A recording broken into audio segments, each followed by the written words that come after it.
Hello, friends. Welcome to M2H Healthy Living and Lifestyle. Today, we will be exploring one of the everyday things you've probably never stopped to think about. Today's topic is surprisingly fascinating: how we measure what we cook, from simple bowls to modern digital skills.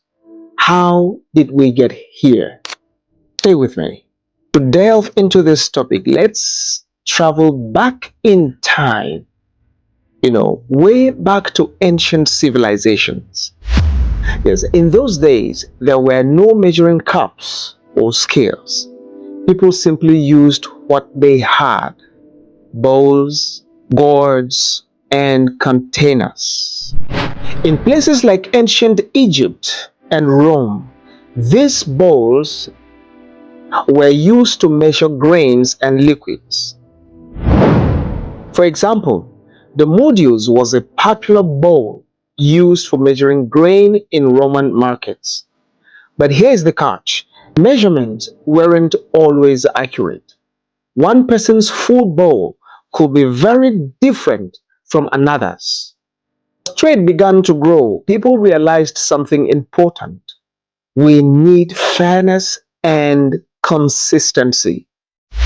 That's when standardized measuring containers came into play. During the Middle Ages and later, governments introduced official units like gallons and bushels.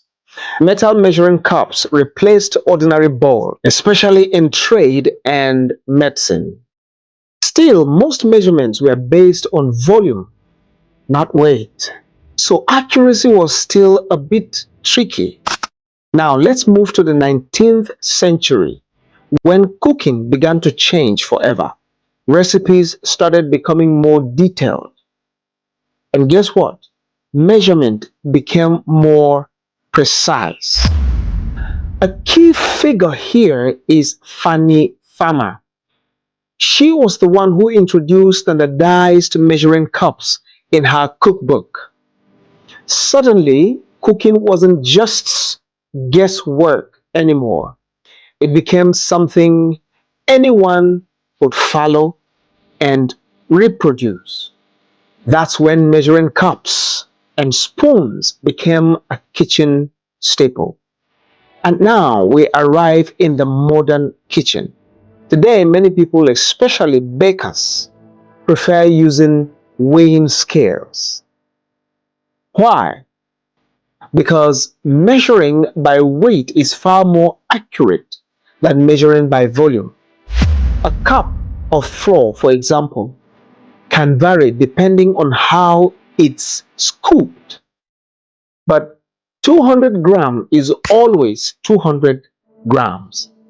From mechanical scales to today's digital versions, we've entered the age of precision. So, from simple bowls used by our ancestors to high-tech digital scales, the journey of measurement shows just how far we've come in making cooking more accurate, fair, and reliable. So, next time you step into your kitchen, remember, you are not just cooking, you are continuing a long history of innovation. I am your host, Smart Chungo. Stay curious and stay inspired.